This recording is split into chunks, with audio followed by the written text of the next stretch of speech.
राष्ट्रवादीच्या विलिनीकरणासाठी निवडणूक आयोगाशी झालं होतं बोलणं. जयंत पाटलांच्या खुलाशाने मोठी खळबळ. अजित पवार यांच्या निधनामुळे संपूर्ण राज्यावर शोककळा पसरलेली आहे. अजित पवारांच्या निधनापूर्वी दोन्ही राष्ट्रवादी एकत्र येण्याची चर्चा सुरू झाली.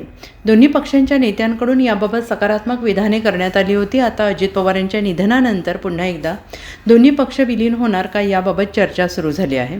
शरद पवारांनी दोन्ही राष्ट्रवादी काँग्रेस एकत्र येण्याबाबत विधान केले होते. त्यानंतर आता राष्ट्रवादी शरद पवार गटाचे नेते जयंत पाटील विलिनीकरणावर मोठं विधान केलं आहे.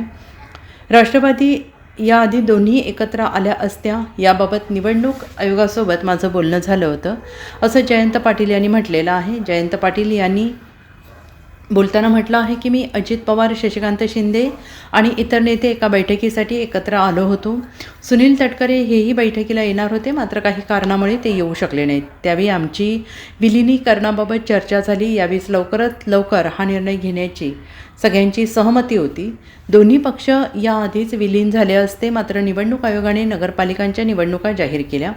त्या संपायच्या आधी महापालिकांच्या निवडणुका जाहीर केल्या आणि त्यानंतर जिल्हा परिषदेच्या निवडणुकांची घोषणा झाली. त्यामुळे दोन्ही पक्ष एकत्र येण्यास संधी मिळाली नाही. दादांचं निधन ज्या दिवशी अपघाती निधन झालं त्या दिवशी संध्याकाळीच प्रतिक्रिया देताना याविषयी भाष्य केलेलं होतं की अलीकडच्या काळात बऱ्याच वेळेला दादा स्वतः माझ्या घरी आलेले होते. अनेक वेळेला त्यांची माझी चर्चा झालेली होती. जवळपास 4 वेळा तर ते जेवणात मी संध्याकाळी यायचे आणि जेवण करूनच चर्चा पूर्ण करून जायचे.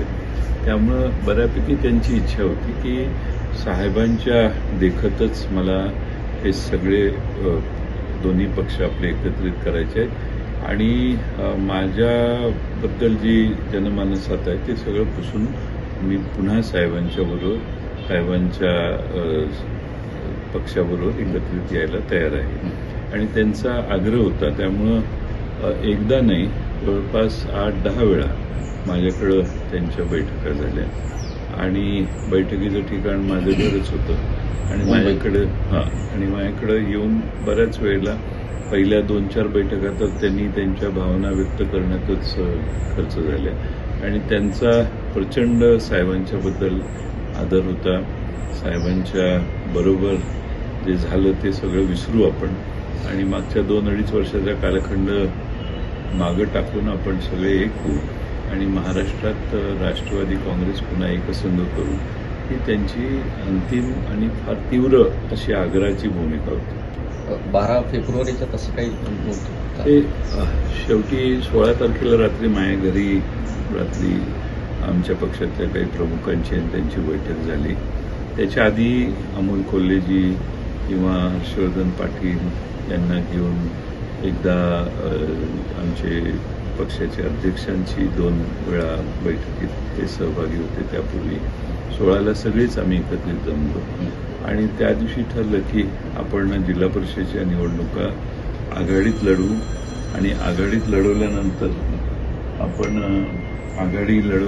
आम्ही त्याच्यात जिल्हा परिषदेचे निकाल लागल्यावर 7ला निकाल लागतील. त्यांचं म्हणणं 8लाच करू. म्हटलं 8ला मी दिल्लीला एका लग्नाच्या निमित्तानं आहे, 8-9ला नको. मग किती तुम्ही, त्यांनी सांगितलं जयंत पाटील ठरवतील ती तारीख मंजूर आहे.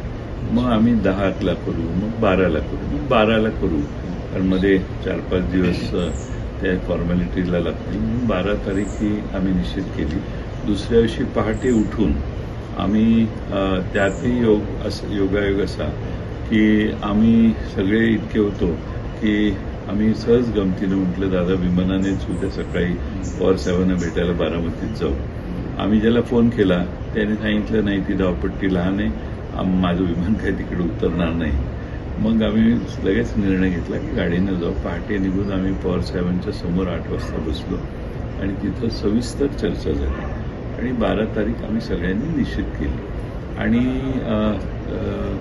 साधारणपणाने 8-9 पर्यंत हे जिल्हा परिषदेच्या निकालाचे पडसाद उमटतील आणि 10-11 तारीख मोकळे झाले की 12ला याचा निर्णय घेऊ अशी आम्ही पूर्ण चर्चा केली. पण अजितांच्या नेमकं मनात काय होतं, म्हणजे सत्तेमध्ये जाऊन एकत्र राहायचं काय? नाही, आधी दोन्ही पक्ष एकत्रित करायचे याच्याबद्दल त्यांचा आग्रह होता. आता त्याचे बरेच तपशील आहेत. मग ते आता इतक्या छोट्या काळात मी कधीतरी मोकळ्या वेळी त्याचाही खुलासा मी करेन. पण फारच सविस्तर आणि अनेक वेळा त्याची चर्चा आमच्या सगळ्या बरोबर झाली. सुप्रियाताई त्यात काही वेळा उपस्थित ठेवायचा मी प्रयत्न केलेला होता. त्यामुळं बऱ्यापैकी चर्चा पुढे गेलेली. अजितदादांच्या मातीचा आणि त्यांनी मला हेही सांगितलेलं की त्यांनी प्रफुल्ल पटेल, सुनील तटकरे, छगन भुजबळ आणि त्यांच्या पक्षातल्या अन्य आमदारांना देखील याची त्यांनी कल्पना दिली आहे की आम्हाला त्यांनी स्पष्टपणाने सांगितलेलं होतं. त्यांची या जे एकत्रीकरणाचा प्रयत्न करायला सहमती होती तसं बाबतीमध्ये बाकीच्या नेत्यांची नाही, अजितदादांचं मत असं होतं की मी निर्णय ज्यावेळी सांगतो त्यावेळी तो निर्णय होतो, इम्प्लिमेंट होतो. तुम्ही त्याबद्दल काही चिंता करायची कारण नाही. हे सगळे माझे सहकारी मी म्हणेन त्याप्रमाणे निर्णय करतील. अजितदादांच्या माती bureau report SPN Marathi Sangli.